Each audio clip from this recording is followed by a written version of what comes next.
Thank you so much.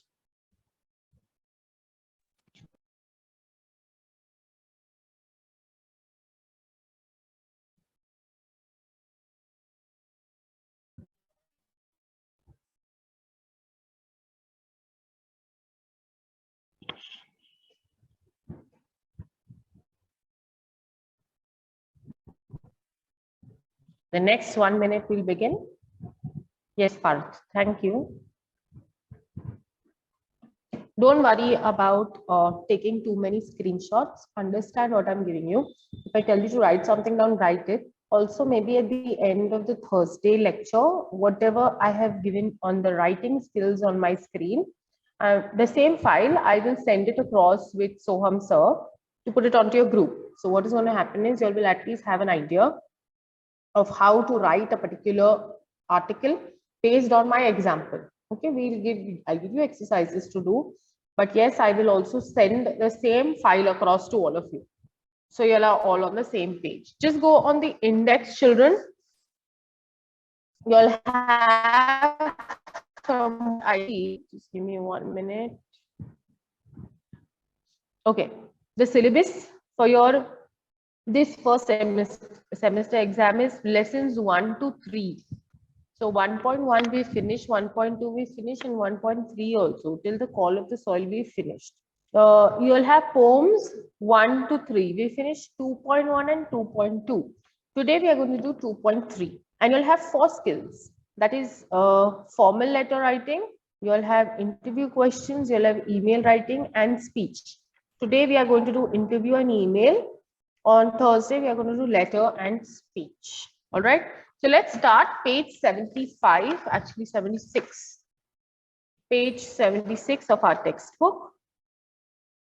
We'll begin. Okay. We're going to study There Is Another Sky. First of all, understand what is this poem about. This poem is about Emily Dickinson talking to her younger brother. Okay. Her younger brother has gone abroad on duty. Abroad means out of lands, foreign lands. Like if we go to the US or we go to the UK, it's called abroad. So her younger brother has gone abroad and he's on duty. And she's addressing her brother who is out there, all right, who is not at home or who's not with her. So on top, just wherever you get space, please write down. Through this poem, the poetess addresses her brother. Then can you wait for 2 minutes? Yes, Yatharth, please stop fast.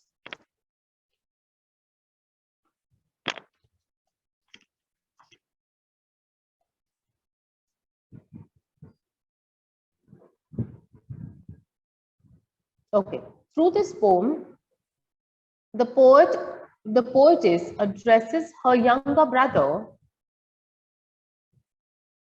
The poetess addresses her younger brother who has gone abroad on duty. Who has gone abroad on duty. Okay, you can write down. The poem, don't write a poet. The poem is a sonnet, S-O-N-N-E-T. The poem is a sonnet, S-O-N-N-E-T. And the title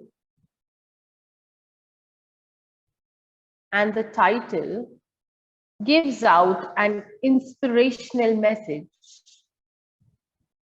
And the title gives out an inspirational message that is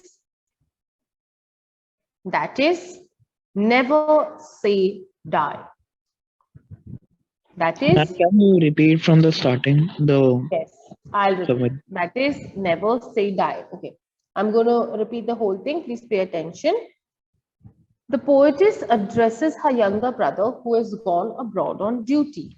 Okay, that's the first point. Second, the poem is a sonnet, S-O-N-N-E-T, where the title gives an inspirational message. That is never say die. Okay. The rest I will give you as we go through the poem. Let's read something about the poetess and the message of the poem. Emily Dickinson, 1830 to 1886, is an American poet of the 19th century. She lived a lonely life. Most of her poems are motivational and philosophical.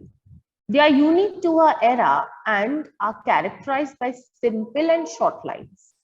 She often used slant rhymes and unconventional capitalization and punctuation. Her poems are the psalms and hymns of life in all its shapes. There is Another Sky is an inspirational poem with a message of never say die. It is a Petrarchan sonnet with octave and sestet. Understand what's an octave. The first stanza, children, are 8 lines. So that's an octave. Okay, 8 lines means octave. Sestet is 6 lines. That is the next stanza. The second stanza is only of 6 lines. So the poem has 2 things, an octave and a sestet.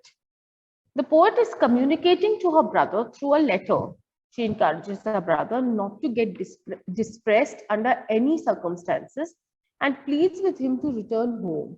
Life is full of challenges. One can tackle the challenges with a positive attitude. The poem ends on an optimistic note. Optimistic is positive. The brighter garden stands for choices that life offers to all. Let's look at the poem. Let's go one line by line. If there are any figures of speech, I will give them to you all and I'll explain what it is also. There is another sky. There is another sky, ever serene and fair. So here the poetess is telling her brother, you see, beside the sky above us, there's another sky. That means from the other side of the world, you will see another sky. And that sky can also be peaceful and calm. And there is another sunshine, though it be darkness there. So on the other side of the world where there is sunshine, and the other side, you will find darkness. So while the eastern hemisphere has sunlight, the west may have darkness, and so on and so forth. Never mind faded forest, Austin. Circle the word Austin. That's her brother's name. Never mind silent fields. So don't get scared when you get into a forest that is faded, that is dark, that is gray, and you are lost. Don't even get scared when you're alone in the fields and there's nobody else to look after you. Here is a little forest whose leaf is evergreen. For one fine day, you're going to reach a forest that is green, that is not dead, that is not dark, but is luscious, is growing, all right, and is actually nutritious for you. Now, here in the first line, there is another sky. It's a hyperbole, over-exaggerated statement, and I'll tell you why it is a hyperbole.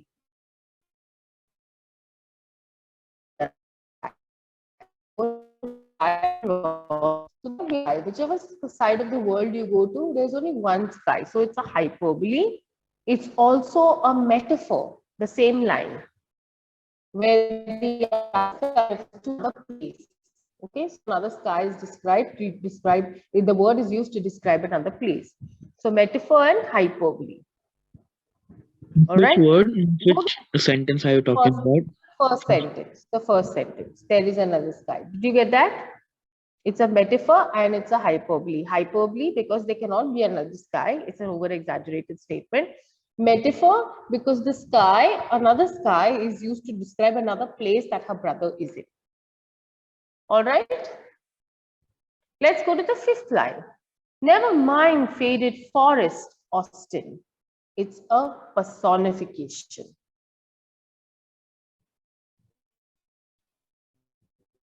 All right. Never mind faded forest. Austin is her brother. If you don't want to write personification, a better word to use, I'll tell you, would be what? Never mind faded forest, never mind silent fields. Repetition, where the words never mind is used to create poetic effect again and again. Okay, so she's repeated 2 words, never mind, in the 5th stanza and in the 5th line and in the 6th line. That's a repetition. She's also used alliteration here. Faded forest, FF, is repeated for poetic effect. Faded forest, FF. You can underline the F's in the faded forest. Okay, go to the last line of the first stanza. Whose leaf is evergreen. It's a hyperbole. Hyperbole. Evergreen means the forest will be always green forever. Not possible.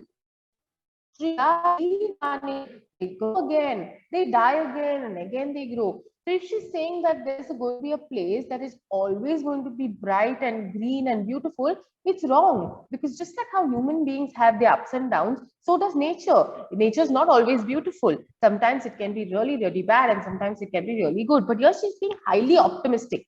So she's trying to optimize and to make her brother feel good by telling him that there is going to come a time where the leaves of the forest are going to be evergreen. It's a hyperbole.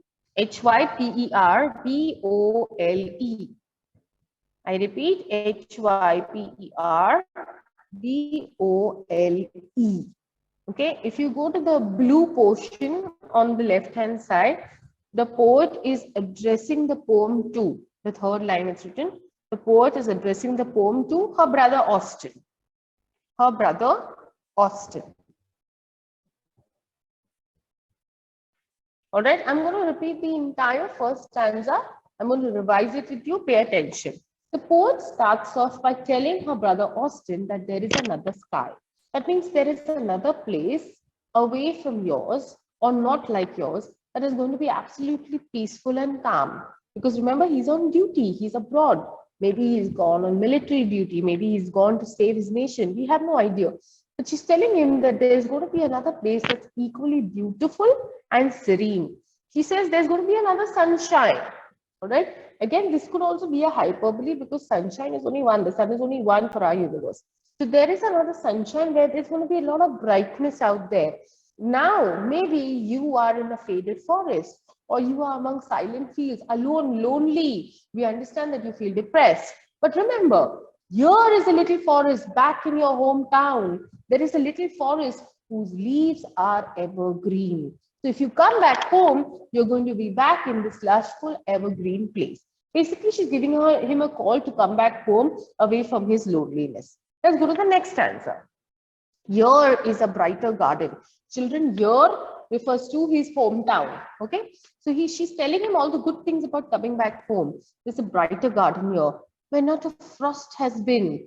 Frost is when the temperature drops below 0 degrees Celsius and life comes to a standstill because nobody can move out.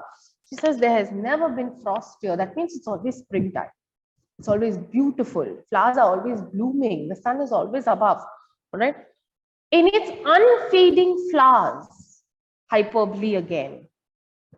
So she's telling him, in your hometown, the flowers never fade. It's not possible. We all know flowers are living things and living things are bound to die because they are mortal. But here when she's telling him that the flowers are always colorful and they never fade, she is trying to tell him that you come back to a place that's full of life. I hear the bright bee hum. Here it's an alliteration. Bright bee, BB is repeated for poetic effect, bright bee. Children, it's also an onomatopoeia. For all those who don't know the spelling of onomatopoeia, O-N-O-M-A-T-O-P-O-E-I-A. I repeat, O-N-O-M-A-T-O-P-O-E-I-A. What is the onomatopoeia? The sound of the humming bee, hum. Okay, the sound of the humming bee is expressed in this poem.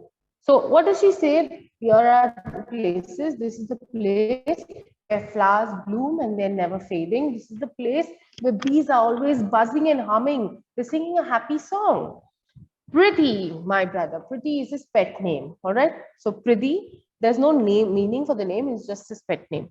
Prithee, my brother, into my garden come. Come back home. Come back into our garden where we long for you. All right. The last line, children, is an inversion. What's an inversion? When words are juggled or inversed for poetic effect. Actually, it should not be into my garden come. It should be come into my garden. But for poetic effect and for rhythmic effect, the poet has inversed the words. That's why it's called inversion. Into my garden come. Just giving you a little brief up of the last stanza. Pay attention. The poet here refers to her home ground as being one that's bright. and a brighter garden. She says there's never been a frost there. It is always springing. It's always having flowers that never fade. Even the bees are humming and they're bright and happy and full of glee. So she tells her brother, who she very petly and nicknamely calls him Prithvi. She says, Prithvi, come back into our garden. Come back home where everything seems to be an iron, where everything seems to be full of life. All right. So what does the poem teach you? The poem teaches you that life is full of challenges. You may face difficult moments. You may be away from home. You may be away from people. You may be lonely and depressed. But remember, going back home, okay, having that little light shining in your life, or having that little moment of thought that you're going to go back and be with your family, and being optimistic, it is what life is all about. So you may be thrown into a field to be alone. You may be thrown to do things on your own, but the truth is you are going to come out into an unfading light very soon. All right, so themes, write down, just as how I have written in my text. You can write it anywhere here. Themes, first one must never stop. One must never stop, but constantly move on. Themes, one must never stop, but constantly move on. Okay. Second theme, if one door closes,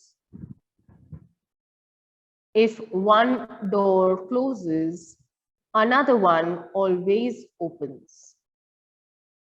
If one door closes, another one always opens. Okay. Third theme, the poet is inspiring her brother. The poet is inspiring her brother to overcome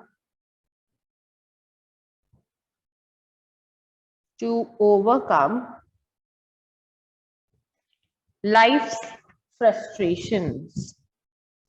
To overcome life's frustrations.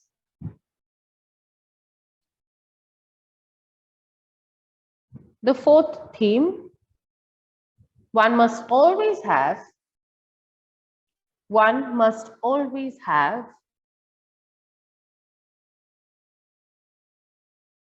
a positive attitude. A positive attitude. Fifth, never get depressed in any circumstance. Fifth, never get depressed in any circumstance or under any circumstances. And the last theme, life is full of challenging moments.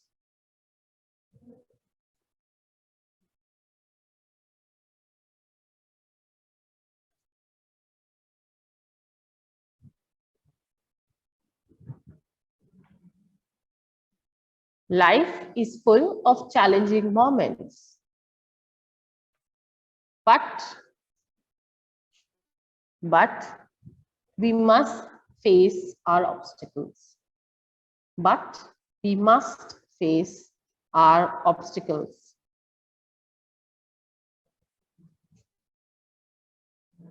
Okay? Write down about the title.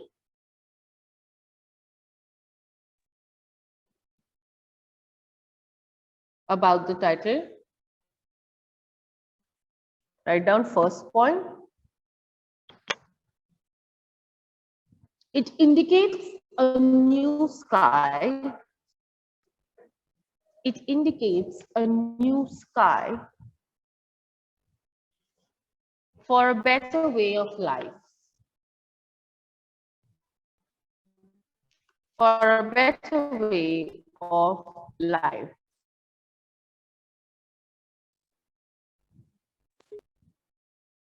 Okay, next. It suggests another world. It suggests another world in which in which one can live, in which one can live peacefully,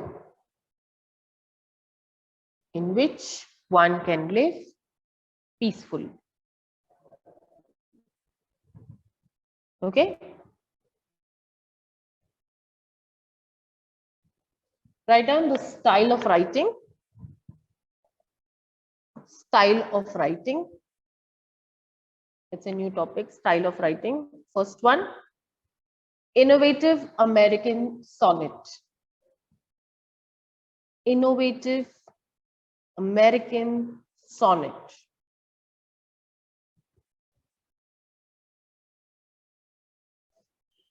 Second,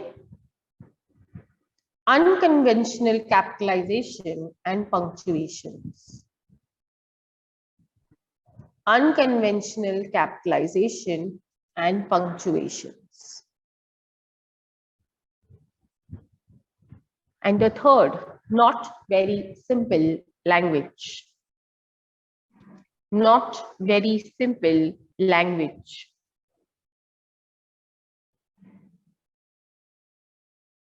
Okay, on a new line or somewhere below the page, write down a special feature. A special feature.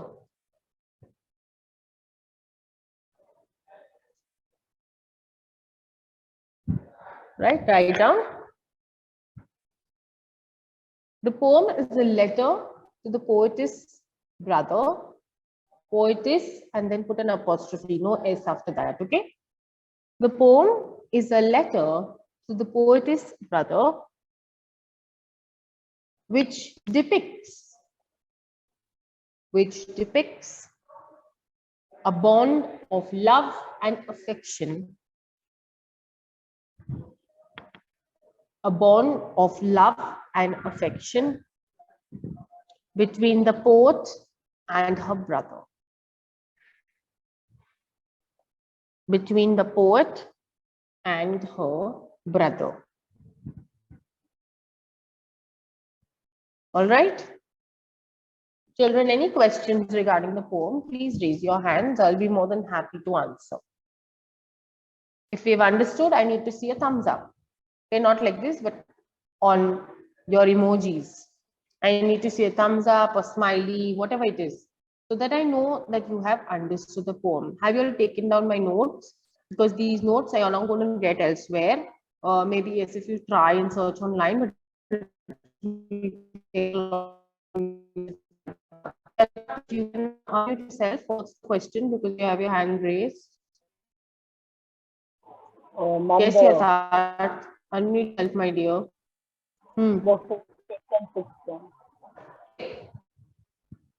What? Which line? I can't hear you. Yatharth, please unmute yourself, sweetheart. I cannot hear you.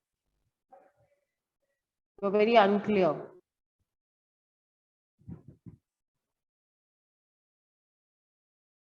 Are you there, Yatharth? Because I cannot hear you, my dear.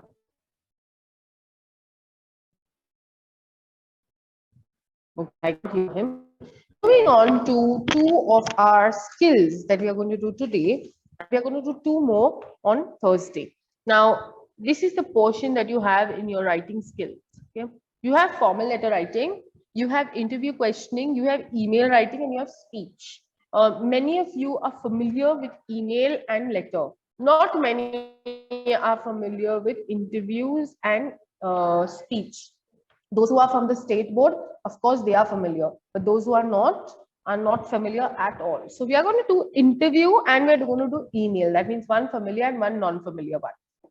And on Thursday, we'll do the other two, and that's where we complete your syllabus. Is there anything else from my end that I need to complete? Because I know I've completed the pros and poems. Anything else, children, from my end that I have to complete? Please raise your hands and tell me. Otherwise, if I've got the syllabus right, give me a thumbs up. Because this is what was sent to me. All right, so there is nothing else. Fine. Let's go on to now studying what's an interview. I'll just share screen. Give me a minute.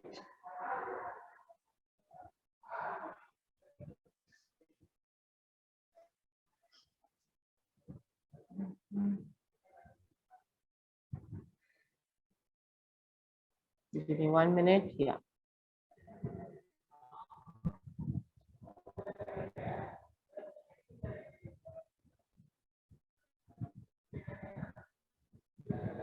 All right. One of you needs to unmute yourself and tell me whether you can see what I have put on board. Can everyone see what's on the screen? Anyone just unmute yourself and tell me, yes, miss, we can see. Anybody? Children, I need to know because I'll be teaching and then you all will not know what I'm teaching. Anybody who can see what's on the screen? Or at least send me a text message. Children, I all hear because I cannot hear you all.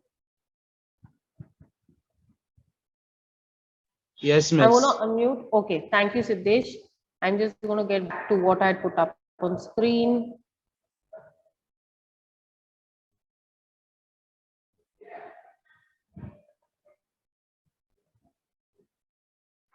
Okay, we are starting with interview questioning. And let's understand, first of all, what is an interview? 1 second. My tab is a little slow, so we'll get to it.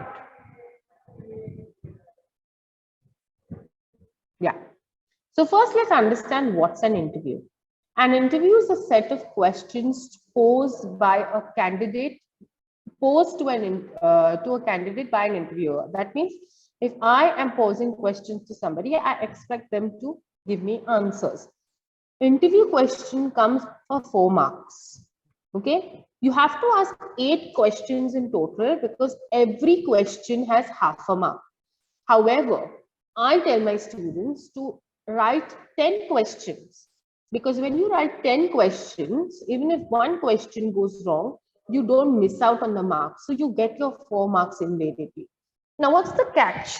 You can't ask close-ended questions. That means you cannot ask questions that have a yes or a no answer. So if I say, are you happy with what you're doing? Wrong question. Okay, if I say, can you answer the next question? Wrong question. If I say, do you think you are prosperous in your life? Wrong question. So your questions have to be open-ended. They can't be yes and they can't be no. They have to be questions that begin with what, when, why, how, where. Okay, these are your basics. Please take that down, what's on screen. Then I will continue showing you all with a model. Take down what's on screen, children.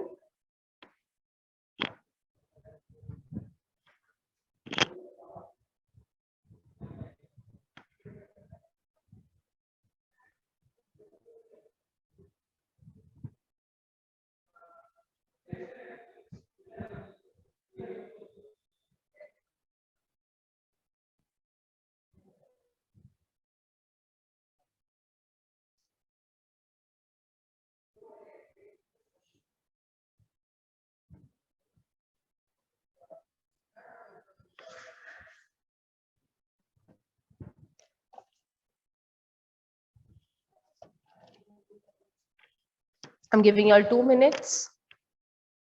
Please write exactly what's on my screen.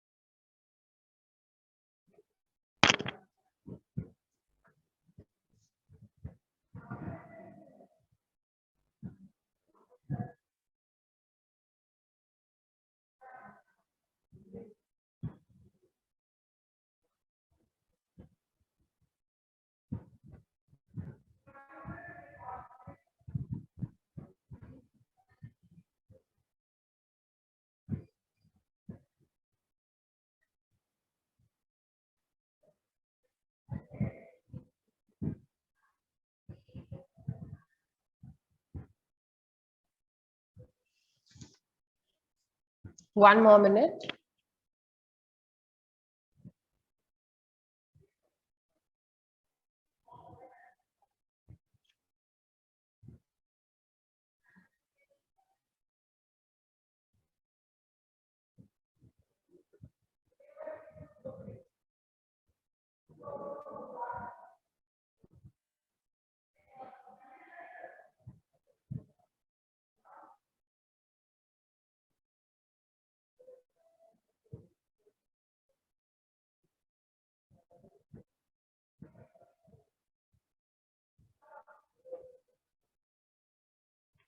All right, I'm going to go into my model interview. Now, this is what an interview looks like, a question. You have to interview a famous film star. Draw questions for your interview. You will never write the answers, children. Okay, so you'll write good morning or good evening and the name of the person or the surname of the person out of respect. Generally, children, you must write 8 questions, but as you can see, my model has 10 questions, which means I want you to write 10 questions for the exam. So your answer will be exactly like the way I've written my questions. Good morning, Miss Bhatt. When you look back at where you started from, what is the one thing you cherish? Which role do you think is best suited for you? What do you regret in your career?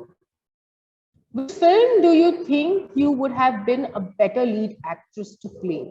Which is the next movie that is in the pipeline? What are your expectations of the box office? How has your work style changed post marriage? How do you manage a hectic schedule and a family life? What are your plans as an actress 10 years from now? And what advice do you have for the upcoming generation who aspire to be actors? If you see, all these are open-ended questions. No question has an answer as yes or no. Your answers also have to be like this. Your questions have to be framed in such a way that there can be multiple types of answers. All right, I'm giving you 5 minutes. Please take this down. Don't be lazy and don't take a screenshot. It's a very easy way to just take a screenshot, but take the entire interview down the way I've written with the question. 5 minutes for that only.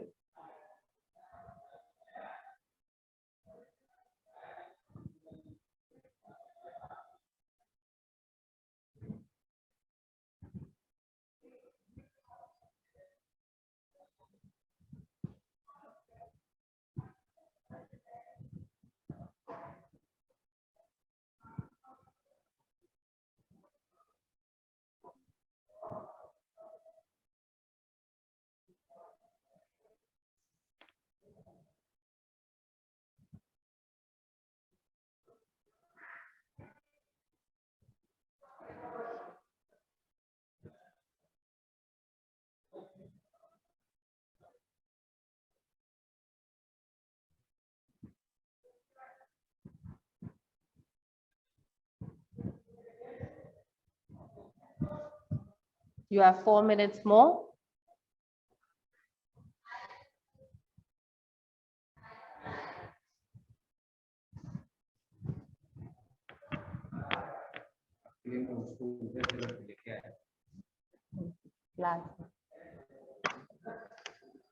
Children, don't bother. My petrol is come, my chai. 3 minutes more.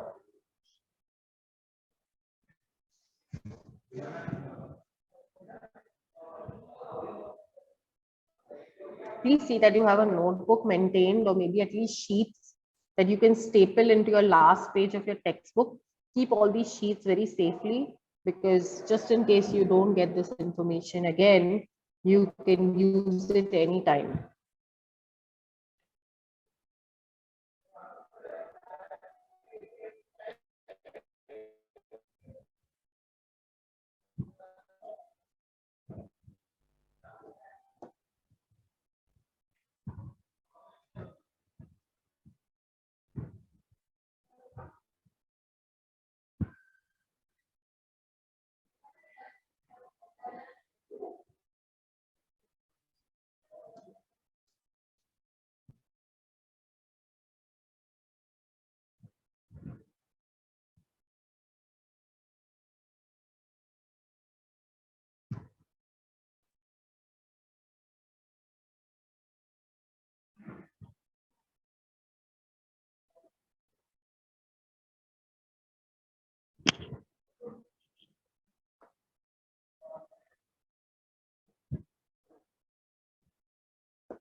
You have 2 minutes more to complete write the model.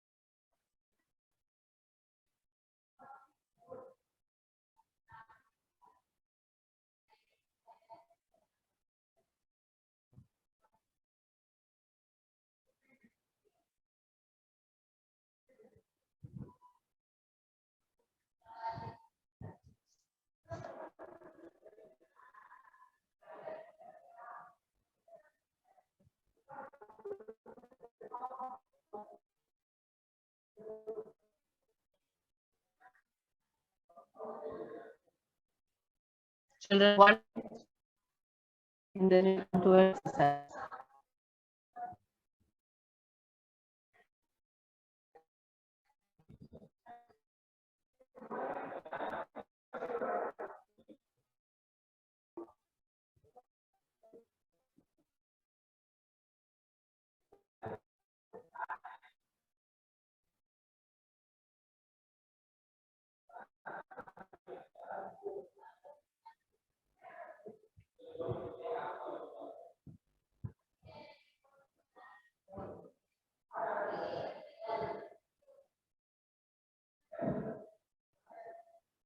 All right.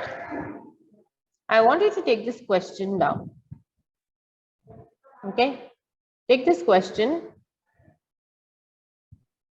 You have to interview a world-class cricketer.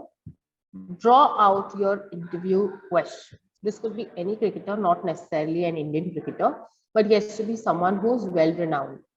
You have to interview a world-class cricketer, draw out your interview questions. You will not do it now. I'll tell you when to do it, but don't start with it now. All right, take down that question immediately.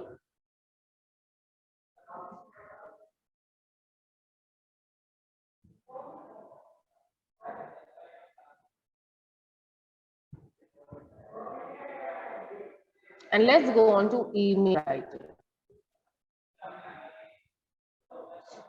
Now understand what's an email. It is an electronic message that is passed on in a matter of few seconds. Okay, when the good old days, people write letters and the letter may have reached them after 4 days, 1 week, depending on how far you were. Today, any part of the world that you are, on a click of a button, you send an email and it comes to you within a fraction of seconds. So it serves the purpose of a letter. However, it is an electronic format. Let's look at the format of the letter. I'm sorry, format of the email. That's your format. 2, that means the recipient, the sender's name or address will never be there because it's an electronic message. So by default, the person gets the sender's name. Subject, that means why you're writing this email. Then comes the salutation, dear sir. First paragraph will always be about what the email is. All right, so in the first paragraph itself, you have to tell the person why you have written this email. Second paragraph, furthermore details about what you are asking for, requesting for, apologizing for, anything. And the third paragraph is wishing to seek a response or forgiveness or whatever said and done. After that, your salutation will be thanking you, comma, yours faithfully, F small, and full name. You will never write your real name. Unlike the ICSE board where children would always write their real names, at the SSC board, you cannot write your real identity. So you will not write a real name. You will write a fake name as it is not your identity that can come out. All right, so you can write the name that I've put onto the folder, that's fine. I'll show you a model, but take this format first, then we'll go on to a model. I'm giving you 2 minutes, children, to take the format.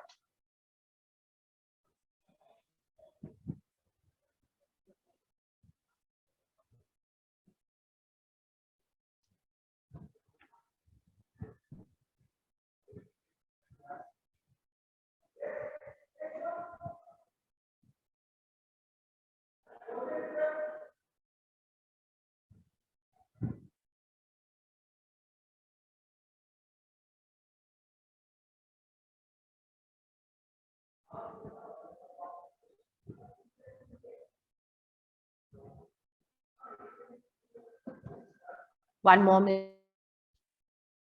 Write the format as it is, the way I've written with the commas, everything. If I put a colon, please put the colon also.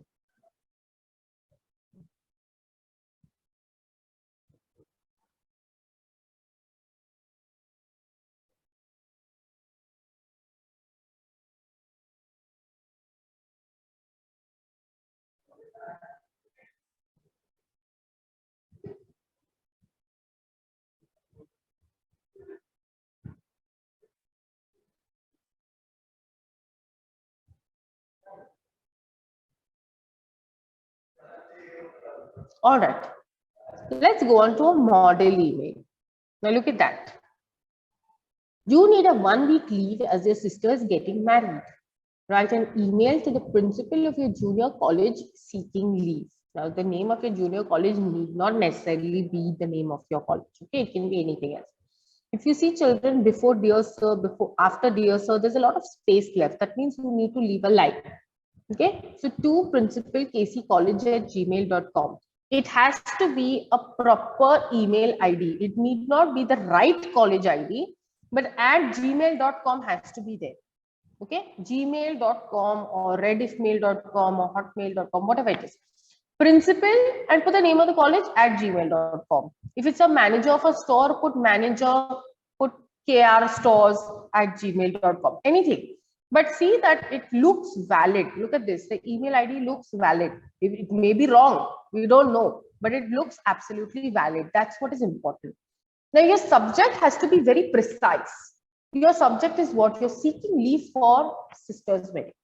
So seeking leave for my sister's wedding. Do not write writing to seek leave as my sister is getting married. No, too much. It cannot go on to the second line. It at least has to end at one line or maybe 1.5 line, not beyond that. Leave a line. Dear sir. If it's a lady, you'll write dear madam. However, if you don't know the gender, please stick to only dear sir. Don't write dear sir stroke madam and all that. Now you leave a line and look at my first stanza. I hope you've copied this much. I'm so sorry. Please copy till here.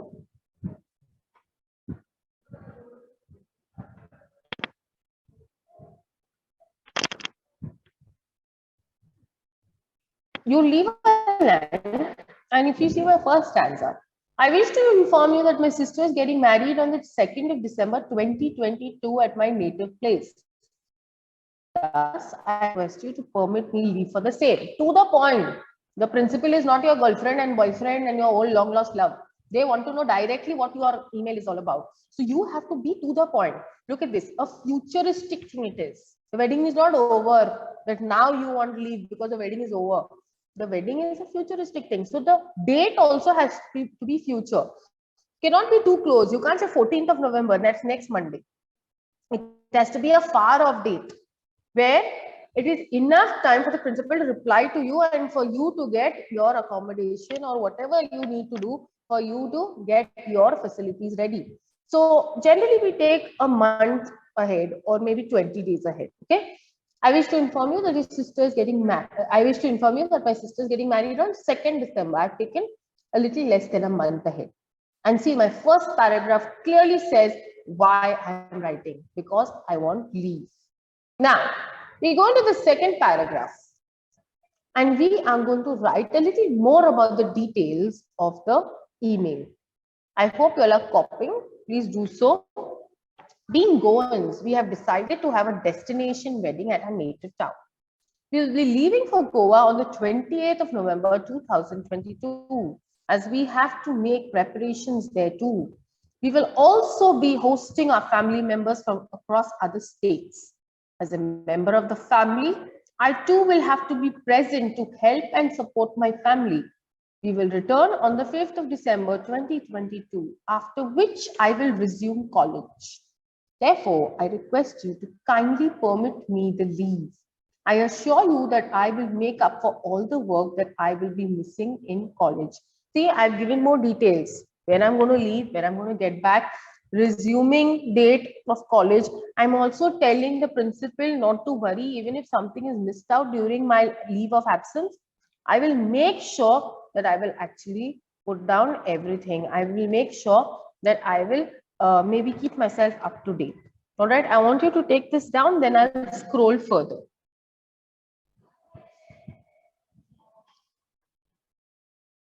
Only take this much down, then I'll scroll further.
I'm giving you all 2 minutes and then I will scroll further on top.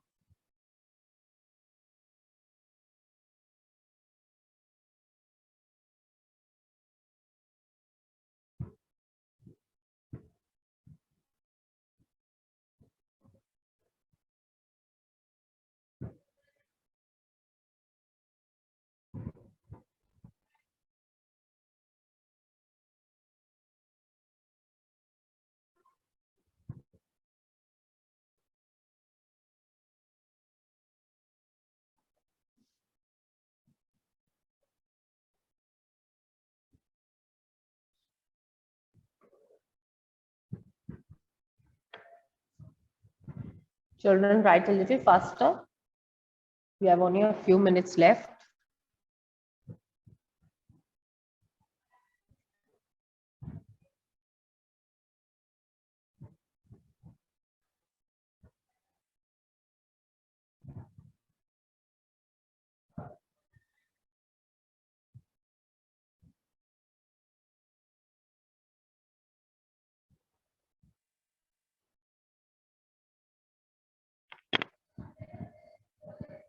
All right, I'm going further. If you see, that's how I've ended my email. Therefore, I request you to kindly permit me to leave. I will assure you that I will make up all the work I will be missing in college. Look at my concluding statement, leaving a line.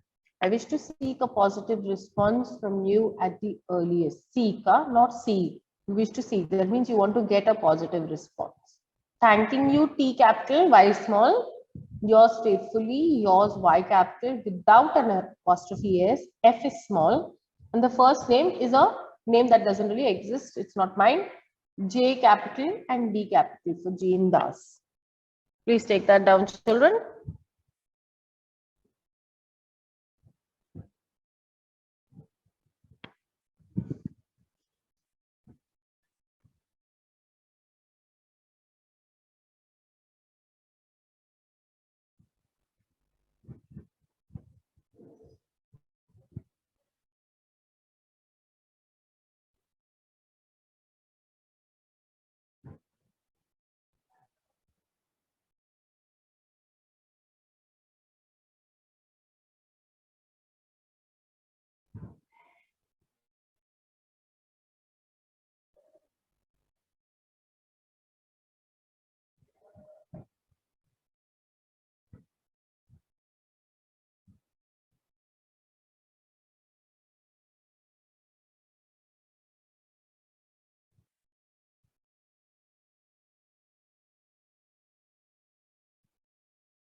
You have 1 more minute.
1 minute more.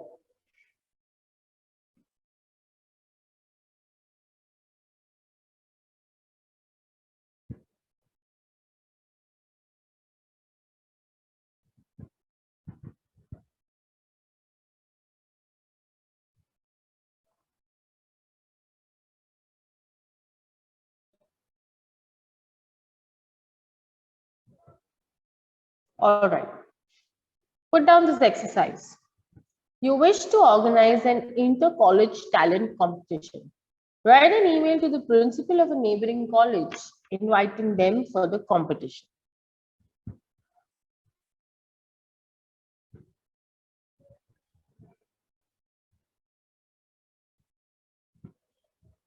I want you to take this exercise work down.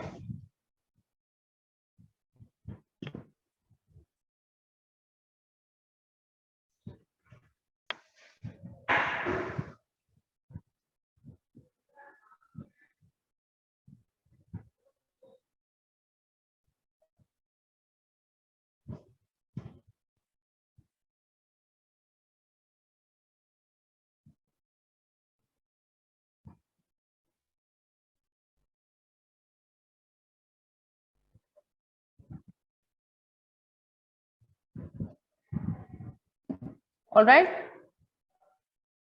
Now, children, please pay attention. Okay. Please pay attention. On Thursday, we will have a class. And if I'm not mistaken, the class is a little later in the evening, not at 3 o'clock. I'm not too sure. But yes, for that class, I've given you 2 exercises, one of interview and one of email. I want you to write it and come by for your class online because I will be asking you, I'll be posing questions. Okay, so be ready with whatever I ask you. For now, I end class. We have only 2 topics to complete. One is letter and one is a speech, which we will do on Thursday. All right. Thank you very much, children. Have a nice day. Any problem, please raise your hand. Something that you'll have not understood, please raise your hand.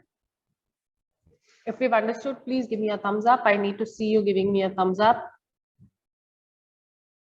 If we've understood whatever 3 topics we've learned today, give me a thumbs up, children. Thank you, Drew. Thank you, Yazan. Yes, thank you for lunch. All right. So thank you, Vivan. Thank you, Parth. We will come back on Thursday and we will have our class. We'll have our entire syllabus complete for the first term only. All right. Thank you. Take care.